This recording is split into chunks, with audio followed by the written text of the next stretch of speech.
ભચાભચ પાણીપુરી ખાતી મહિલાઓ હોય કે અન્ય કોઈ, દરેકે આ સમાચાર ખાસ જોવાની જરૂર છે। જી હા, અખાદ્ય પાણીપુરી વેચનારા ઇસમો, સંસ્થાઓ સામે ફૂડ વિભાગની ઝુંબેશ આજે બીજા દિવસે પણ યથાવત રહી છે। ગતરોજ 2 ઝોન વિસ્તારમાં 45 વિક્રેતાઓને ત્યાં ચકાસણી દરમિયાન પાણીપુરીનો અંદાજે 368 કિલો જથ્થો નષ્ટ કરવામાં આવ્યો હતો। આજે ફૂડ વિભાગ દ્વારા 5 ઝોન વિસ્તારોમાં 72 સંસ્થાઓમાં તપાસ હાથ ધરી 51 સ્થળોએ નોટિસ પાઠવી છે। આ સંસ્થાઓમાં, ઇસમો દ્વારા બિનઆરોગ્યપ્રદ રીતે તૈયાર કરાતા પાણીપુરીના જથ્થાનો 452 કિલો જેટલો જથ્થો નાશ કરવામાં આવ્યો છે। Central zone, Limbayat zone, Udhna A zone, Rander zone અને વરાછા ઝોન વિસ્તારમાં પાણીપુરીનું ઉત્પાદન કરતી 52 જેટલી સંસ્થા સ્થળોએ ફૂડ વિભાગ દ્વારા તપાસ કરવામાં આવી હતી।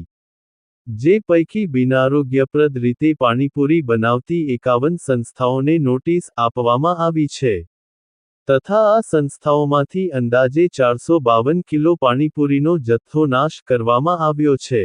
હું સેજલ વ્યાસ, ફૂડ સેફ્ટી ઓફિસર, સુરત મહાનગરપાલિકા, ડેપ્યુટી કમિશનર શ્રી હેલ્થ અને હોસ્પિટલ તેમજ આરોગ્ય અધિકારીની સીધી સૂચના મુજબ આજરોજ તેમજ ગઈકાલે સુરત શહેરના જુદા જુદા ઝોન વિસ્તારોમાં આવેલ પાણીપુરીની પૂરી તેમજ મસાલો વગેરે બનાવતા વિક્રેતાઓને ત્યાં તપાસણી કરવામાં આવેલ છે। અહીં મળી આવેલ અનહાઇજેનિક કન્ડિશનમાં મળી આવેલ અખાદ્ય પદાર્થોનો નાશ કરી તેમજ તેઓને દંડ કરીને નોટિસ ફટકારવામાં આવેલ છે। અત્યારે આ એરિયામાં આ જગ્યા પર અહીં 25 થી 30 જેટલા વિક્રેતાઓ છે। અહીં અમુક જગ્યાએ પાણીપુરીની પૂરી જમીન પર પડેલી, તેમજ અમુક જગ્યાએ બટાકા સડી ગયેલી હાલતમાં, તેમજ બટાકા ઉપર અનહાઇજેનિક કન્ડિશનમાં કપડાં ઢાંકેલ હતા એવી કન્ડિશનમાં મળી આવેલ છે। અત્યારે જે આવા અખાદ્ય પદાર્થો મળેલ છે તેનો બધાનો નાશ કરવામાં આવેલ છે। નોટિસ પણ આપવામાં આવેલ છે અને તેમને દંડની પણ કાર્યવાહી કરેલ છે।